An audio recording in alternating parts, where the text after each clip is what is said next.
Hello students.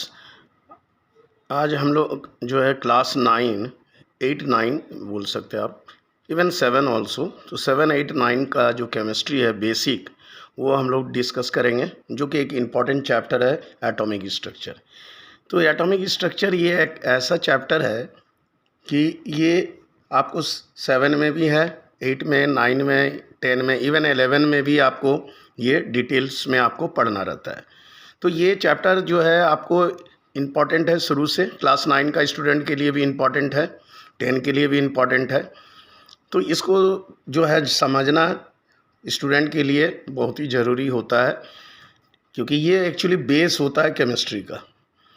तो अगर ये एटॉमिक स्ट्रक्चर चैप्टर अगर ठीक से क्लियर ना हो तो प्रॉब्लम हो जाता है, जिसके कारण से क्या होता है कि 10 में भी जो है प्रॉब्लम, अन्य जो दूसरे चैप्टर हैं उसमें भी प्रॉब्लम होना शुरू होता है। क्योंकि बेसिक अगर एटम का नॉलेज जो है, एटम का जो स्ट्रक्चर है, उसके जो डिटेल्स हैं, वो अगर हमको बेसिक नहीं पता होगा तो दूसरे भी जो रिलेटेड चैप्टर्स होते हैं उसमें भी प्रॉब्लम क्रिएट होता है। इसीलिए इसको समझना बहुत ही ज़रूरी है। तो आज हम आप लोगों के लिए ये वीडियो जो लाए हैं, ये बेसिकली एटॉमिक स्ट्रक्चर के लिए आया है, चैप्टर बेसिक कंसेप्ट। तो आप इसको अच्छी तरह से देख और समझ सकते हैं।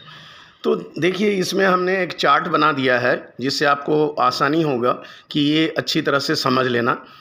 तो मोटे तौर पे क्लियर जो है, एक शॉर्ट में आपको ये दिमाग में रखना है कि एटॉमिक स्ट्रक्चर में मेन पार्ट जो आता है डाल्टन्स एटॉमिक थ्योरी, दूसरा है discovery of electron and protons, discovery of nucleus, nucleus का मतलब आ गया यहाँ पे रदरफोर्ड्स का एटॉमिक थ्योरी, और नेक्स्ट है यहाँ दिख रहा है प्लम पडिंग मॉडल, फिर रदरफोर्ड्स का मॉडल आ गया और बोर्स का मॉडल आ गया।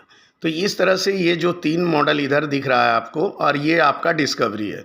इसमें एक आप ऐड भी कर सकते हो डिस्कवरी ऑफ न्यूट्रॉन, और इस तरह से न्यूक्लियस भी आ गया।